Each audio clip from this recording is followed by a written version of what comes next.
Hello and welcome to the final interview about condensed matter with Varrick Suezaki, who is a PhD candidate again at UCR, University of California, Riverside. And again, like everyone else I interviewed, I used to live with him. Yeah, and to So, be here again. yeah. So, I'm going to just start out with a question uh, or the first questions in this interview are going to be general questions I've been asking everyone. And then the last few questions are going to be the specific questions that were asked by students about a condensed matter physicist in specific. Okay, cool.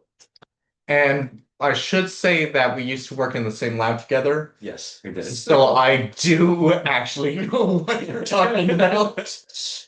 Not that I don't know what Nicole and Eric were talking about, but I do definitely know more Yeah. about this area of study than I do the others. Oh yeah, yeah. Yeah. So I'll probably be making references that you're gonna do. Yeah.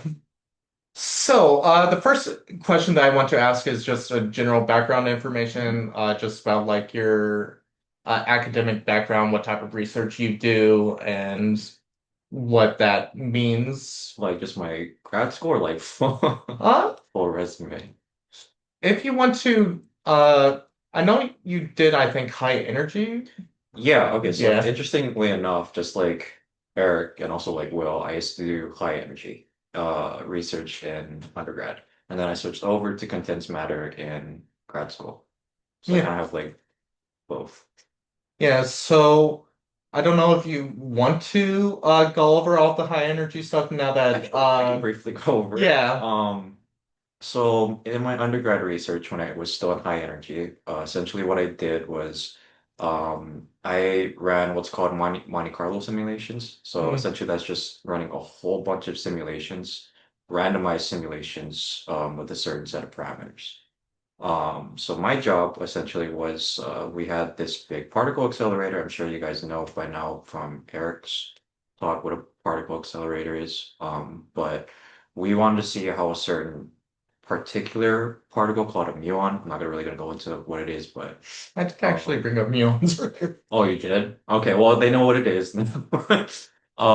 So we had to figure out we wanted to essentially make a really condensed muon beam, which should be useful in a bunch of different other studies. My job was to run a bunch of Monte Carlo simulations to figure out if the current like set of magnets was like okay, like if we move them or like they were slightly off by like a few millimeters, was it gonna like screw up the beam a lot? So Hmm. I just had to run a bunch of that stuff. I got sent to UK for that. And then for my current research right now, I'm dealing with what's called superconductivity. Essentially, all that is for very certain materials, or like mostly, for the most part, metals. If you cool them down to below a certain temperature, they get all these very interesting properties, which actually probably a lot of people don't realize they probably interacted with them. Um, more than they think, probably. I mean, some probably haven't, but if you've ever been to a hospital and Hmm. you've taken like an MRI, there are superconducting magnets that they use inside of those MRI machines. Yeah. Yeah.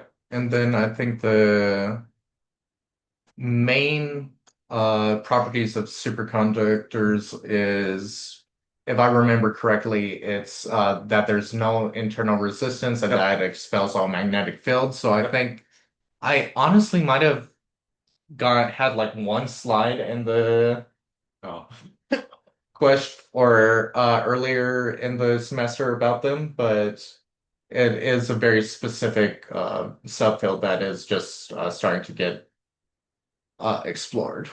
So, what drew you to physics against other areas of study? Why did you specifically choose to look at condensed matter physics? okay, to be honest, I mean, it really is, it's very practical. Um, Actually, I think a lot of people go into condensed matter because of like the job prospects. Yeah, Yeah. yeah, I But agree. it is also a very practical field. You get a lot of useful um like skills out of it. Yeah, And then I mean honestly, yeah, it's also very if you ever want to be like on the cutting edge of like new technologies, I think that's probably the place that you yeah, want to go to. yeah. So yeah. So condensed matter is also very similar to an engineering discipline called material science. Yeah, actually it kind of is. Yeah, I would say it's like material science but more physicsy stuff. yeah. So it's a little more, yeah, it's a little more physicsy. It's a little more conceptual than I think. I'm pretty sure that a lot of my students are engineers, so I don't want to insult them right off. But No, engineers are okay. I think Knuckles the only one with. No, but it's okay. I think I would say the main difference is for material science engineers, they more look at, I guess, the more fundamental properties of the material, while we kind of, um, I guess, we're less in depth with that and more of like, okay, how can we take these and make like devices and stuff out of them? yeah. Yeah. Okay. So how do you prefer fundamental research theory or more applied work? Uh, so far everyone said fundamental Theory. research and theory because this condensed matter is kind of, I think, the only uh Applicable. very, very obviously applicable Yeah. subfield of physics. Yeah. So I'll probably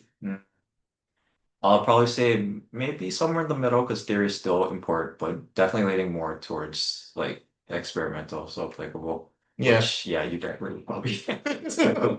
Yeah. How do you make sense of complex mathematics? So a lot of students, this is their first time even seeing algebra Mhm. or functions. Yeah. So it's been a bit of a problem for some students. So does it get easier the more you go into Absolutely physics? not. No, no, it is not. Um, but I will say there is, for those of you watching, there is hope. Um, I am actually not that smart. While you guys tell me otherwise, I can guarantee you I'm not that smart. It just seems that way because I just work my butt off, but then I only seem like average. But I would say for mathematics especially, it seems daunting. But I guess the way I kind of get around that is you can kind of imagine like an equation or like any kind of like daunting math problem like a puzzle. So obviously when you have like an old-fashioned puzzle in front of you, all the pieces, right? You don't try to form the whole thing in your head like before you start building it, Yeah, right? You kind of go piece by piece, like okay, you start with the corner and then kind of like build off of that and kind of just start from there, and then eventually you get to the whole puzzle, right? So yeah, just like mathematics, right? If you have this weird equation or something that you're learning, right, and it's like, whoa, this is really complicated. You break it down into pieces and like, okay, what does this little squiggly line mean? yeah, It's like a Greek letter or something, lambda or whatever. yeah, What does this mean? What does this mean? Okay, what are the units for that? What are the units for that? And you slowly try to build like a bigger picture of like what this is. You start with the letters, and then you start with the units, and then you start with maybe, okay, what is this term right here? And then eventually you'll get to the whole equation, like, oh, okay, this equation represents this. So you kind of yeah, just use it as like the little building blocks. You separate yeah, the little pieces.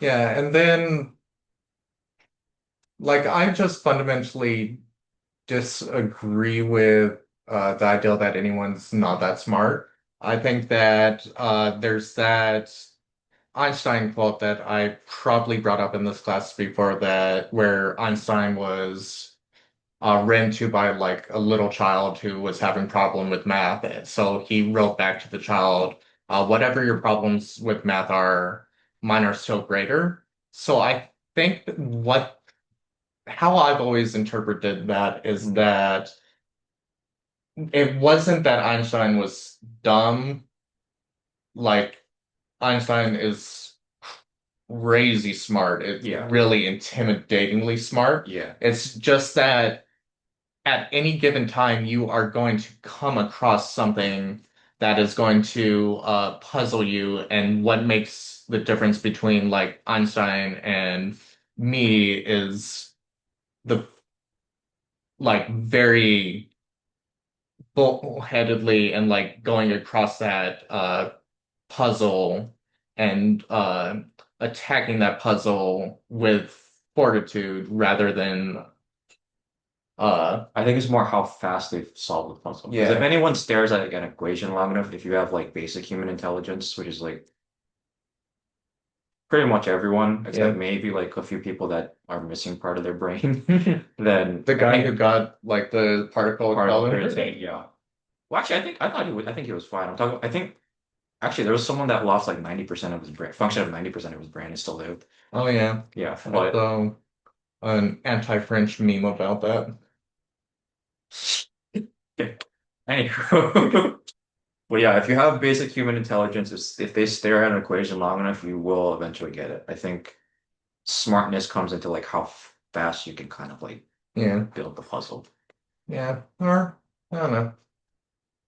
Ideally, like what we're studying, I think it is more important to just keep going at it than to just immediately know the answer to a question. Which is I hope that's how I've always interpreted that quote, and that got me through more of the difficult of mathematics and physics when we were in grad school together. Mm. But yeah. Anyways, uh after you have worked in the field for as long as you have, would you say that your curiosity in some specific areas of your work has increased or decreased? Are there things that bother you that is not exactly explained? I would say definitely yes and no. Yeah. I would say no part because so if you get higher, the higher you get in like your education, the more you realize what you don't know. Yeah. Because especially in physics, right? It's like you learn about all these like little subtopics, and it's Yeah. like there's a whole you could write like 10 dictionaries on this little itty bitty subject that What you is never it knew about. called? Like the Dunning-Kruger effect? Dunning-Kruger effect, yeah. Yeah. Kind of, I guess it's kind of like that, yeah. Yeah. But yeah, so that part. Now that I know about that stuff, I don't want to dive into that because that seems like a whole bag of worms I don't want to learn about. Yeah. And then also, yes, there are other things that I have discovered that I do want to learn about, that also might, be applicable to like, like quantum computing or something. It's really interesting. Yeah. Nice. And then uh what are some of the biggest unsolved problems in your field right now? There are a Quantum lot. computing,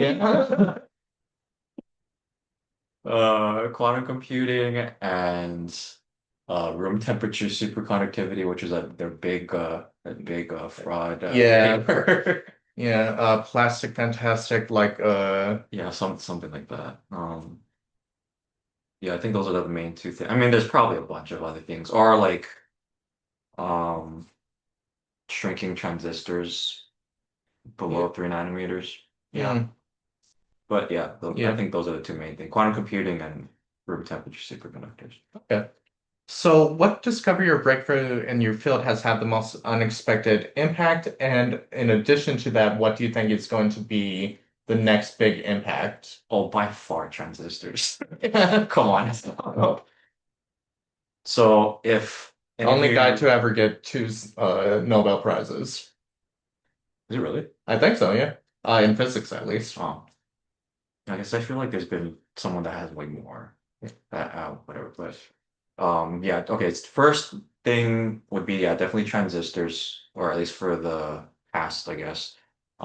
If you younger viewers didn't know, computers used to be like fill up like one computer could like fill up an entire room, and it had like RAM, well, I guess they don't have RAM, but like memories Yeah. in like megabytes, which if you guys aren't like computer savvy right now, there are thumb drives like as big as well my thumb that have like 250 gigs worth Yeah. of memory. So we've come a long way, but Yeah, I think the text document of the It's more than yeah. questions is more than Yeah. Yeah. that computer can handle. But after we had the vacuum tubes, we switched these little things called transistors. So all they pretty much do is you run current through this what's called a transistor, and then there's another what's called a gate on top. If you apply a voltage to it, it will either allow or not allow current to flow through. And what the transistor will allow you to have is, again, if you're not computer savvy, bits, right, are zeros and ones. So if current is on, you have a one, current off, zero. So then if you have a whole bunch of these things, you get a computer or just do a bunch of different things, adding, subtracting, multiplying, dividing. If you can do that, you can do anything. Okay. And then yeah, so transistors Yeah. are very important. Actually most of the really small materials that we the really small devices and materials that we make are just really small transistors trying to like shrink down the uh size of a computer to like Nanometers. two-dimensional materials where a two-dimensional material is just a material that is one layer of atoms thick. Yeah. So, And so then oh yeah, that's right. You asked me about the what's next, right? yeah, I would say quantum computing. Everyone is working on that. There has been some progress. Not, although the headlines have been kind of hyping it up a lot, maybe not that much. There's actually a talk at it at the recent Global Summit, okay, Physics Global Summit, where Microsoft kind of pitched what they have so far. Not living up to the hype, but there's potential. Yeah. yeah, okay. Not And to then not to rag on Microsoft. yeah, a quantum computer is kind of hard to describe without getting into like what a bit is and what it's I can try in a yeah, bit. So if you guys have played Pokemon before, so the reason there's so much hype about quantum computers, so a quantum computer versus like a regular computer, what's the difference, right? A quantum computer, rather than having ones and zeros, essentially it's more of like a probability density. It's like, okay, there's like a 50% chance or like a 60% chance of being like up or down, rather than being a definitive yes or no, one or zero. And not getting too much into the specifics, you can kind of think of it like if you asked a classical computer and a quantum computer, what is my favorite Pokemon? And the classical computer obviously will put in some parameters and it'll go through like each of the different Pokemon in the Pokédex. Say, okay, is this your Pokemon? No. Is this your Pokemon? No. Is this your Pokemon? No. The quantum computer will take all those little inputs and kind of do kind of like a calculation off of those probability densities all at the same time. And the answer will be like the kind of highest probability of what based on the inputs that you put. So it's a lot faster, but you might have to run it a bunch of times to make sure that, okay, this is like the right answer. So for certain calculations and stuff like that, it is like really revolutionary. But it won't, it won't run COD better yeah, or any like video games better. Classical computers definitely beat it out than that. yeah, yeah. So now that we're talking about materials and 2D Ooh, exciting. or materials and 2D transistors and stuff like that, Yes. what type of tools do you use in your Oh, day to day? you know damn well what we use. Computers, lots of electronics, and a wrench. For those of you out there, so we have been worked in the same lab before, and if you're in experimental condensed matter, especially in a lab that is maybe has an older equipment, especially with vacuum chambers, there's actually a surprising amount of physical labor involved. Now, obviously, in experimental, obviously, like you go in expecting, okay, there's gonna be a little bit of physical labor, Yeah. but it'll be more than you'd expect. I feel like we'd make pretty good mechanics at this point. Yeah, honestly, we could be mechanics. Like even I did, yeah, we actually could be mechanics. We had to like use pulleys to lift up like 500, 600 pound Yeah, pieces of like vacuum yeah, chambers. So just like huge yeah. pieces still. Yeah. And so another question that I asked Eric earlier, but it's a question that a surprising amount of people ask me Hmm. is, do you use electromagnets in your work? And Yes. Yes. how? Okay. So we have a thing called a cryostat.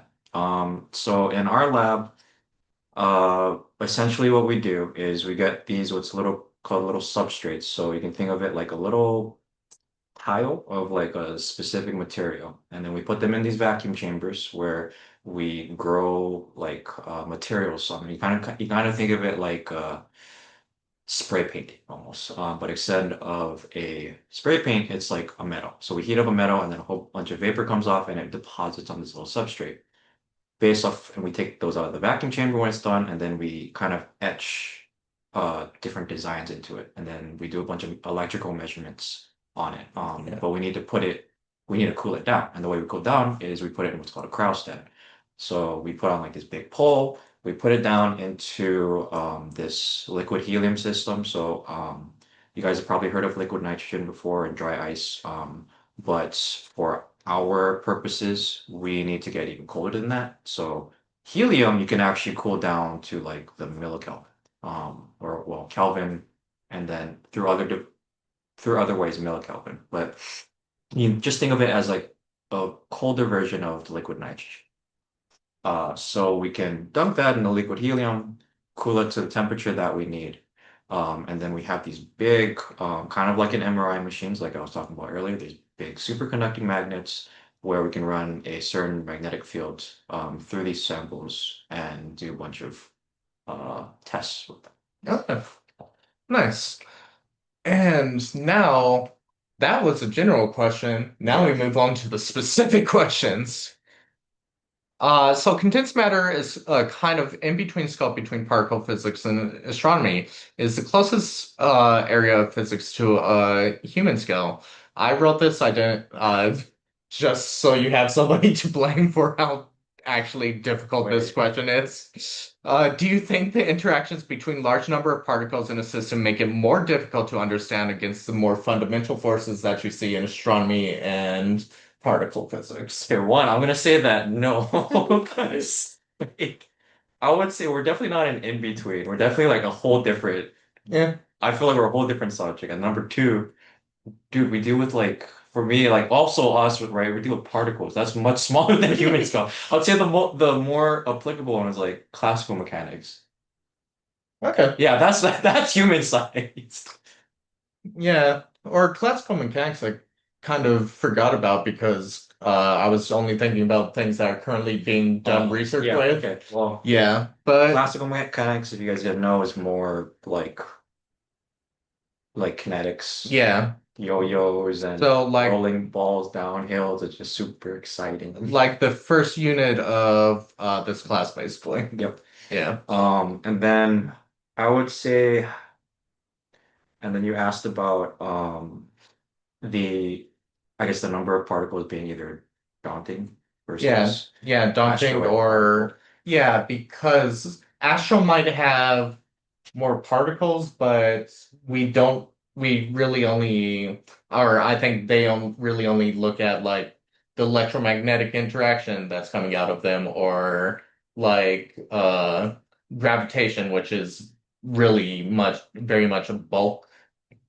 uh physics and more fundamental, I think, than what you see in condensed matter. No, I think condensed matter is probably maybe I would say on par. I think they use like correct because the only difference would be between Astro and like some of like condensed matter, right? They would treat planets as like the particles and stuff Okay. like that, and then we treat the particles as particles, right? So we have like mean field theory, right? Okay. Which kind of just approximates like electromagnetic field in like this zone or whatever. They have like, okay, we have these group of galaxies and probably some kind of theory for that. Yeah. So I would say it's almost probably similar, but just different scales. Okay. Yeah. So I think they're both equally just daunting. Yeah. Ugh. Okay, so, but what is the relationship between condensed matter and these more fundamental ideas, especially light and electromagnetic interactions? So what I was thinking of with this one is field transport studies versus like photonics. And Transport studies versus this is a very specific question. Um, okay. Like practically or like no, just how do you connect condensed matter to the more fundamental forces, I guess, well, or the more like basic stuff that you the students might have seen in like yeah, general. okay. So I guess the way you can kind of connect that, I guess condensed matter in everyday life, let's go to magnets, right? So if you were to, I guess you could put a magnet under a microscope. Hopefully you'll be able to see those domains, but um, essentially you could see like it kind of looks like cracks, but what we call those are domains. They're like little itty bitty pieces that make up the magnet. Each of those magnets you kind of think of had a magnetic dipole. You can just like kind of think like a little arrow that shows, okay, in this little piece here, this is which way the magnetic field is pointing in this little area.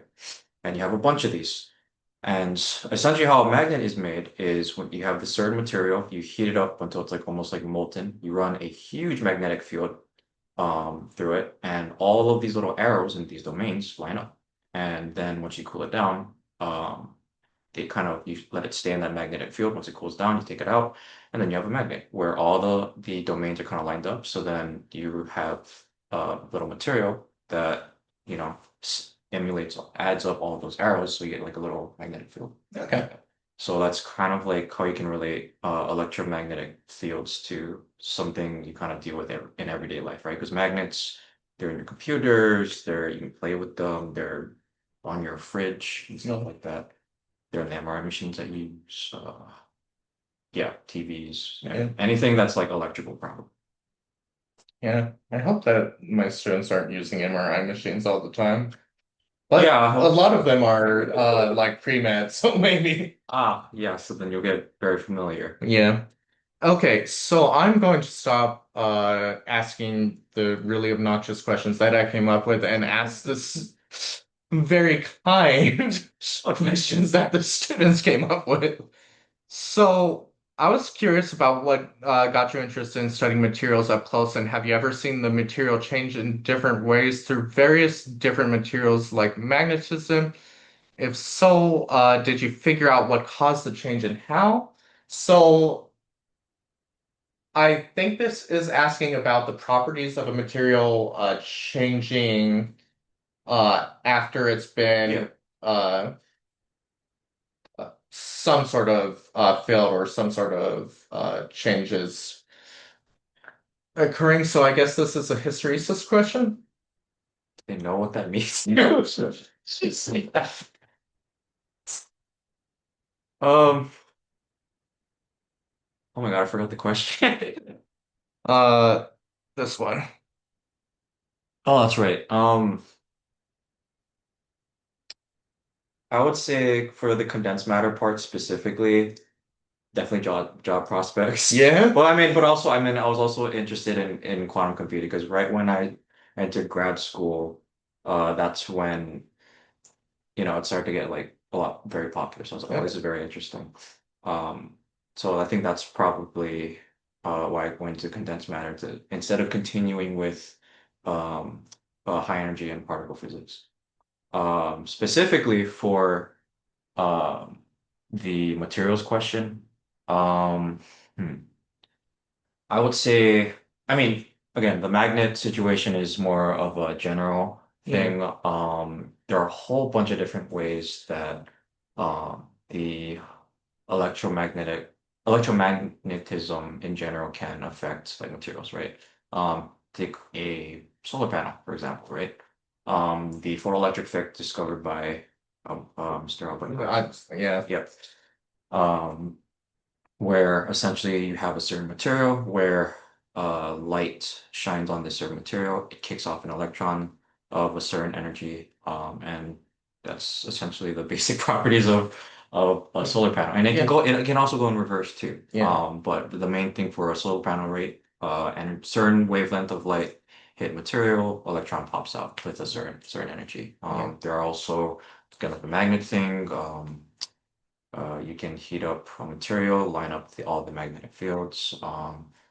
Also, in one of my more recent studies, I found out that if the certain material that I'm working with, tellurium, if you shine a polarized visible light, not even UV or anything, visible light on it while um, you're under either a certain temperature or growth, it can actually change the structure of it. So that's actually something new I didn't learn about either.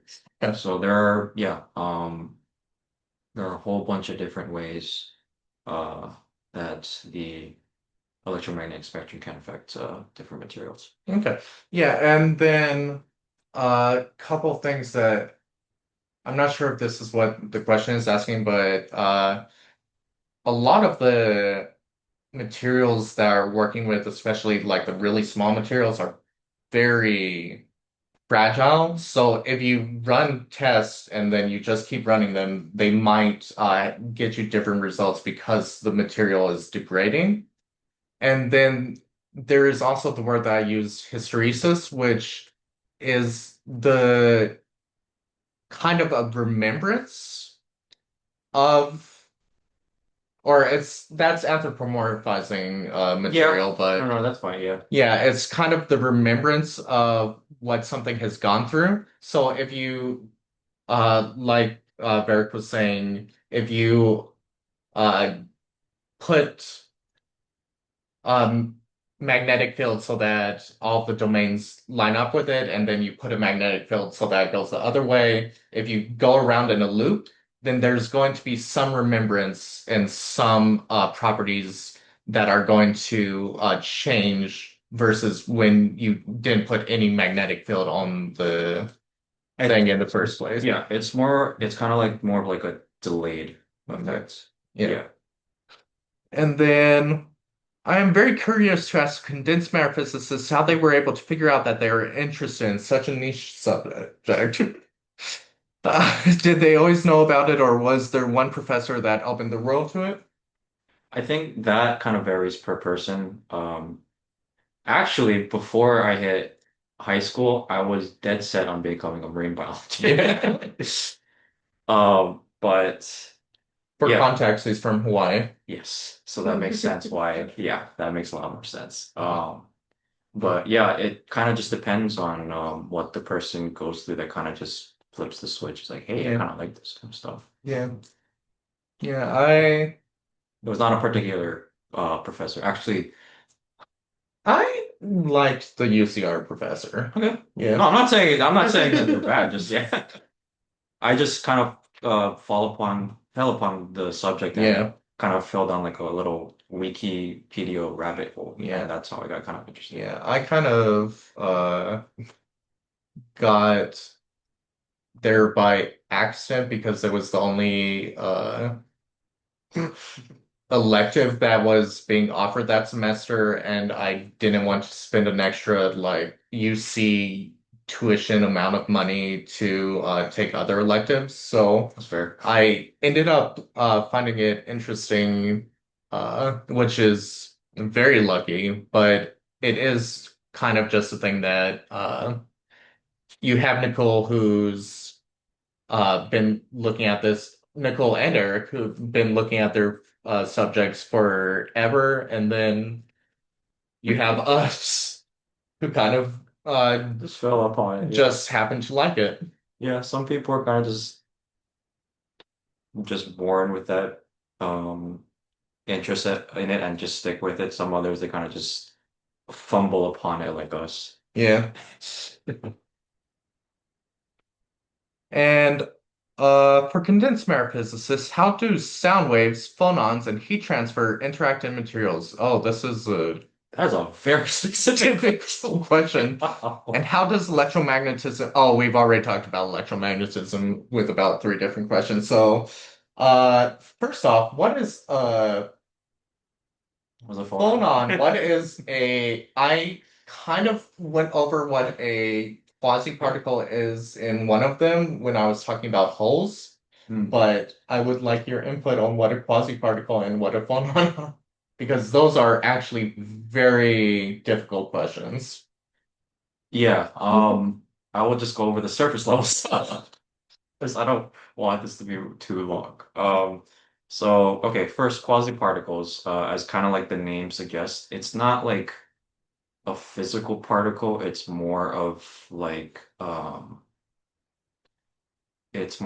disturbance, I guess. That's not the right word. It's more of like an interaction between particles that can be represented as like a particle, like a pseudo Yeah, particle. so So to give you an idea, like John was telling you, is a phonon.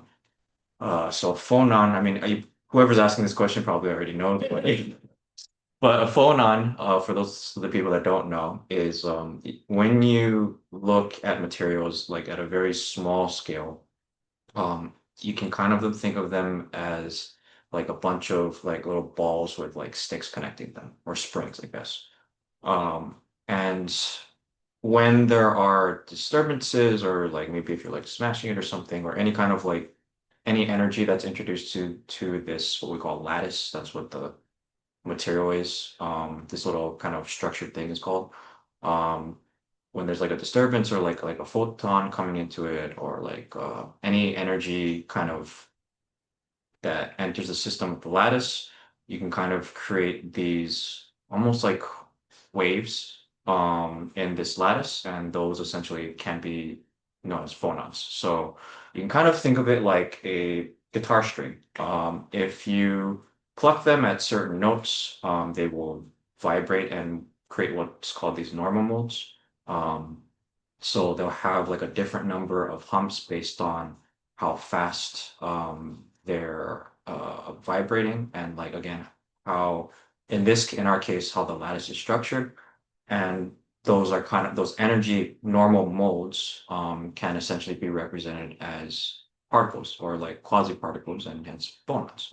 So you can kind of just simply think of them as disturbances or disturbances in the lattice itself, or like waves in the lattices, vibrations. okay. Yeah. And Yes. okay. That was for the phonons. Now actually get how do sound waves and phonons and heat trapped for interactive materials? I mean, there's a whole bunch of different ways. So this is oddly applicable to my work. Oh, So in okay, in superconductivity, there are well quasi-particles that are formed called Cooper pairs. You can you can think of them as two electrons, and in between them, what between the two electrons, it's kind of like a phonon mediation. So this isn't a good representation of it, but it's like the best way I can do it. So if you reimagine like a lattice, so just a 2D, think of like a 2D bunch of balls and sticks in like straight and horizontal lines, and then two electrons traveling through that. At when you get it below a certain temperature, when it's superconduct, when the material that you're traveling through is superconducting, you can kind of think of it like the lattice bending between these two electrons, and it'll create like a positive, almost like a positive charge, which will attract the other electrons and kind of keep them together. That right there is called a Cooper pair. So it's a quasi-particle that is made up of two electrons and phonon. Now, the relating to this question where it talks about specifically how phonons and heat transfer interact in material, if you heat up the material, right? Because heating heat in a material, all it is just how fast the little molecules are like vibrating, right? If you introduce enough heat to the system, you'll hit what's called a critical temperature for the superconducting material. And that is the temperature at which above that it will no longer be superconducting. So if you heat up the superconducting material enough, these electrons will get enough energy to essentially break apart, and it won't be superconducting anymore, and that phonon mediating the two electrons will disappear. That is one way that phonons and heat can like interact in a material. There are many, many different ways, but that is one that's like very applicable to my field. Okay. Yeah. Yeah.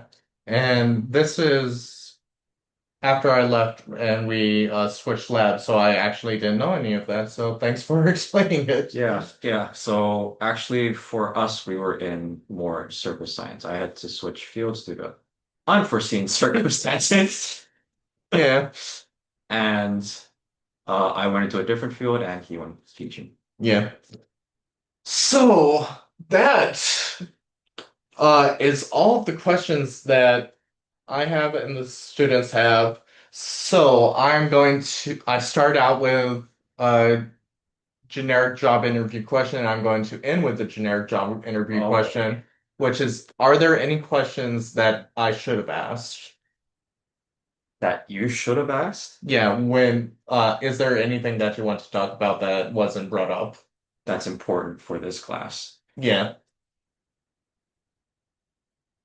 Is maybe I don't know. I mean, it's your interview, but Yeah. I would say maybe is what's the use for physics? I get that a lot. I mean, there's a lot of use for like transistors. Yeah, I know, but they don't like Yeah. these are like Yeah. yeah, undergrads or high school students that you deal with, right? Yeah, undergrads. Undergrads, yeah. If you didn't know, actually, when you go to grad school, depending on how much funding your lab gets, you actually have to TA a bunch of classes, which I currently am, and also he has done before too. Yeah. And a lot of the question that comes up a lot, or I guess sometimes, but I know everyone is thinking like, what's the use of these? Because I know that if they're like CS or MEs Yeah. or pre-meds, right? They're not going to go into physics. Yeah. Like, why do we have to roll balls down hills? Which, to be fair, I also um asked to Yeah. what we're doing here. But the one quick thing I'll say on this is uh, even if, right, the physics, you're not going to go into physics and stuff, I would highly recommend putting at least a little bit effort into it because in those classes, we're not teaching you how to figure out how much a normal force of block on a freaking hill is exerting.